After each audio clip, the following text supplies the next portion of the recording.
Oh, shit. I'm going to need to make an appointment with my stylist, a.k.a. Mrs. Oldhead.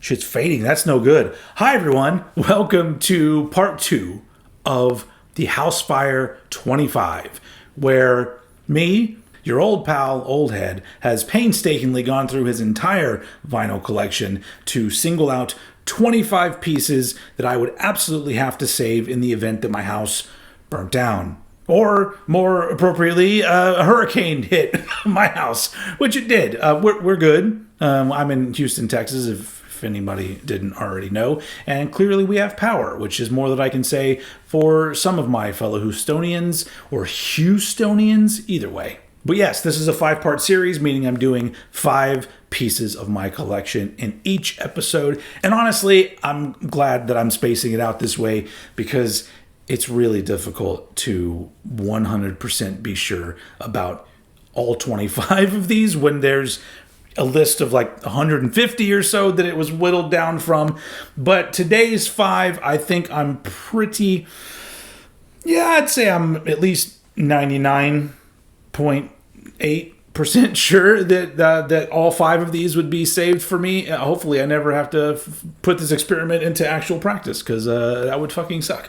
But anyway, I've got 5 to talk about today, and so let's just get to it. First up, my second favorite soundtrack of all time. We talked about my favorite soundtrack of all time in part 1. Go check it out if you haven't. Bill and Ted's Bogus Journey soundtrack from 1991. Now, this is a 1991 pressing from Europe, but also, it's the only vinyl pressing of this soundtrack. It's on Interscope Records, and it's just packed with all sorts of fucking badass songs. And like a lot of soundtracks from the early 90s, I do appreciate the intermingling of the different types of heavy music at the time. I mean, this has Slaughter, Winger, Kiss, Faith No More, Megadeth, Primus, King's X, and Steve Vai as well.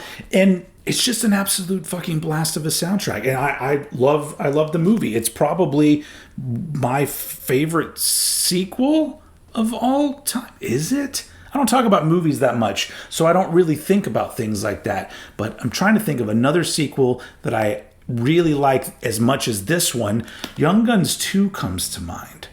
Also, I'm a big fan of Die Hard 2. People that say that's a bad movie, they're fucking smoking crack. I'm sorry. But anyway, Bill and Ted's Bogus Journey. It's a fucking great movie. And it's a great soundtrack. Let's look at the inner sleeve. There is a printed inner sleeve with song credits. I don't think these are lyrics. Oh, they are fucking lyrics on this sheet of shit.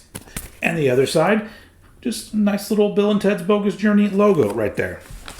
And just some basic ass Interscope Records nonsense going on the label there. And yes, the same thing on the other side as well. So once again, I don't remember how much I paid for this, but knowing me, it wasn't a shitload of money. But needless to say, since it's one of my favorite soundtracks ever, my second favorite soundtrack ever, and this is the only vinyl pressing of it, yeah, this is going to be one that's going to be saved, because it's like one of my crown jewels, of which I have many, of which we are talking about in this series. And the thing about these soundtracks is, because there's so many different artists who are now on different labels under different management, and who knows what's going on with copyright of songs or whatever the shit is, but who knows if like this will ever get any kind of proper repressing, and if it does, will it have all the same tracks? Who the fuck knows? But all I know is that I'm very happy to have one. So there you go. The first record of part 2 of the Housefire 25, Bill and Ted's Bogus Journey soundtrack. All right, next up, an absolute fucking classic. Rest in Peace from Megadeth. This is a 1990 UK pressing. I think it's a first pressing from the UK, because the other pressing in 1990 is a picture disc, which this is clearly not, but it is on Capitol Records. Look at those handsome motherfuckers right there. And I think I've said this in many different forms, in many different places or episodes or whatever, all over the old head bullshit, but to me, this is a perfect album. I absolutely love not just the songwriting and the performances, but the fucking production as well. I love it all. All right, let's take a look at the inner here. another picture of those beautiful young men, and then some lyrics that you can't really read on the other side there. And this, on this particular pressing, I can't really speak for other pressings, but I can speak for this one. It sounds fucking fantastic. And hey, I can't believe it's taken me this long to talk about how horrible the 2004 remasters are. And this being the worst, in my opinion, but this is the original. And it's, so yes, this is definitely coming with me wherever I go throughout the rest of eternity. This might be one that I just bury me with this motherfucker, because I'm just like, needless to say, I love this album and I love this version of the album, and so this is it's very important to me. It's just, if you're into metal, you know this album, so I don't really need to say much more about it. It's just a classic banger, and I'm very happy to have an original copy on vinyl. So there you go. All right, next up, an album that is very special, very personal to me. Once again, if you've been watching a lot of my shit, you've heard me talk about this band and this album. Fudge Tunnel, Creep Diets, the second Fudge Tunnel album, and maybe my favorite Fudge Tunnel album. I don't know. This is definitely the most important one to me because it was the first one I heard. I'm trying not to repeat myself from shit I've said in many other videos too much, but I don't know if you've all watched everything, and I'm assuming you haven't, because that would be silly of me to think that. But when this album came out, I first heard it in 1993. This is actually a 1992 pressing. We'll get into that a little bit later.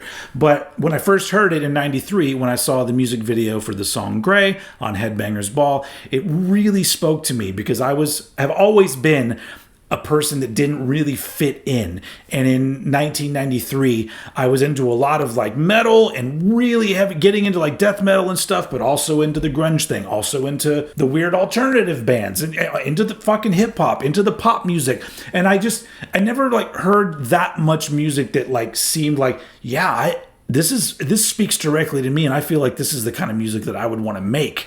And then that's pretty much this album right here. Now, like I said, this is a 1992 pressing on Earache Records. I'm not quite sure of the availability of this in 92 when it came out, but in 1993, the album was properly released in the US on Columbia Records / Earache Records. And there would be a UK vinyl pressing from 93 that came out, but that one is numbered, and the band members wrote and drew on the inner sleeve, and those are harder to come by. But this is the 1992 pressing with no personalization or numbers or anything. As you can see, you can barely fucking read the track listing.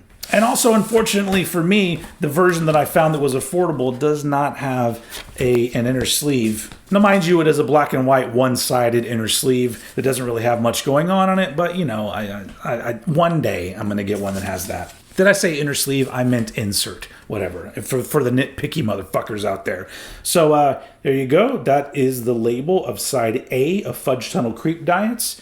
And then side B. I feel like I just showed this record on a different thing I did before. Look, my brain, I've got so much going on in here that if that, I don't remember where that would have been. So, sorry. Forget all this. So pretty much everything else that you're going to see me include on this list, the vinyl versions came out in the UK, 92, and then, like I said, one in 93.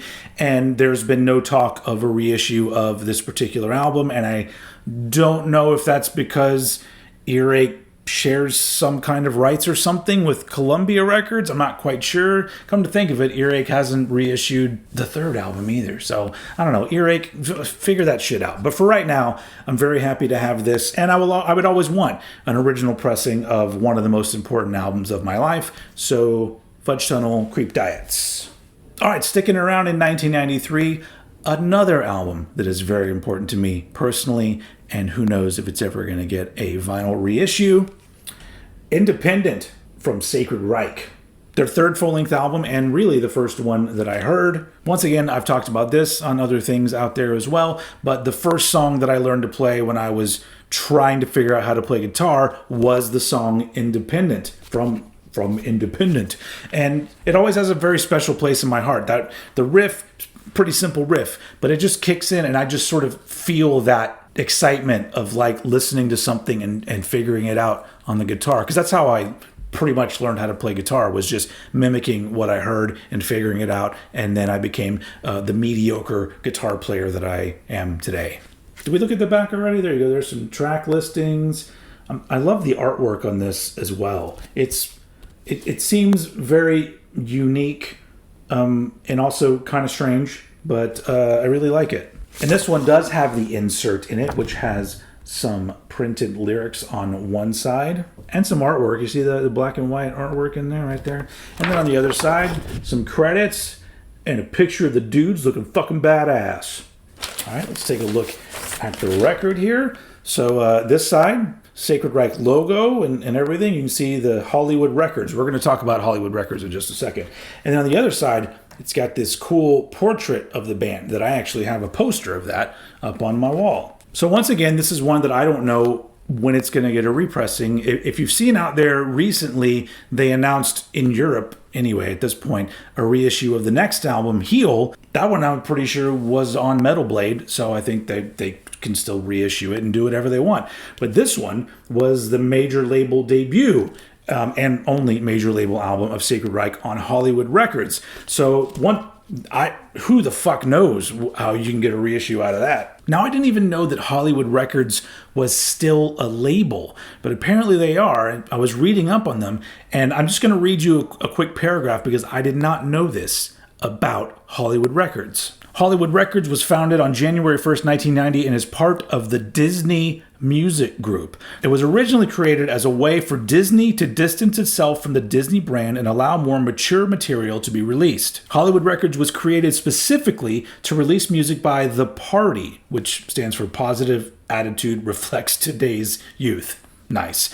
Which was a 5-piece music group comprised of cast members of the all-new Mickey Mouse Club, which was also the first act signed to the label. So Sacred Reich was on the label created for a Mickey Mouse Club band and owned by Disney. I did not know that, and that is fascinating. So I don't know what Hollywood Records has going on or if they even give a shit about albums like this that didn't even do well when they came out anyway. But this one is very important to me, and who knows if it'll be reissued, so I'm very happy. I feel like I'm wrapping all of these up the same exact way. Who knows when it's going to be reissued? So I'm very happy to have an original, blah, blah, blah. Thank you.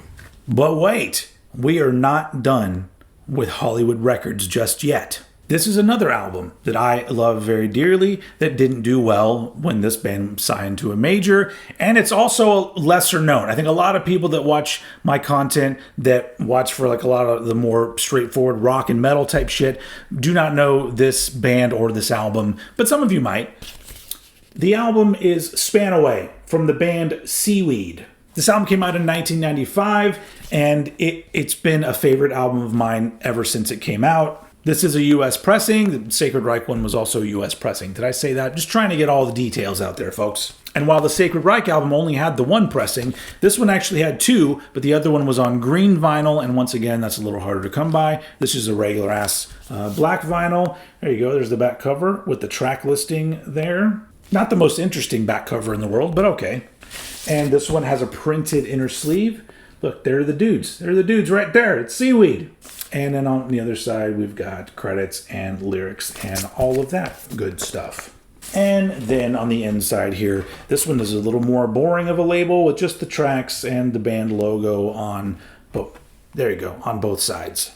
So Seaweed were a Seattle band that was kind of swept up in the madness of the whole grunge thing, but I wouldn't necessarily call Seaweed a grunge band, but I think they could probably easily fit in with a lot of the other bands that are kind of grouped in with grunge. But this is more just like heavy alternative rock, I guess, energetic alternative music for the alterna youth, but fucking amazing songs. I think this is their 5th album, actually, so they've been doing it a little while. They were on Sub Pop prior to this also. But yeah, there are some albums from the 90s that just always do it for me every fucking time, and Span Away is one of them. A little post note to that one, if you didn't already know, if you are a fan of Seaweed, or if you even fucking care, something that I did not even know until I was kind of researching the vinyl and just kind of poking around on the internet, but the lead vocalist of Seaweed, Aaron Stauffer, is in a new band now called Ghostwork. And along with him, it also features ex or current members of Snapcase, Minus the Bear, and Mile Marker. And their debut album just came out. And in my opinion, it's really fucking good. So go check out Ghostwork. All right, so we've made it up to 10 total pieces from my collection that will be going with me in the middle of the night when I'm running out with my dogs. I guess I'll grab my wife and my kid also. And we'll be leaving the house, and I'll have a crate of records, and these 10 will be in there. But we still have 15 more to go, and I'm still tinkering with that list, but I'll try to get part 3 out sooner rather than later. No promises. But as you know, I'm always putting out shit. So if you enjoy it, I'll always be here for you. All right? That's the old head promise. All right. Thank you very much for watching, and I will see you all again very soon.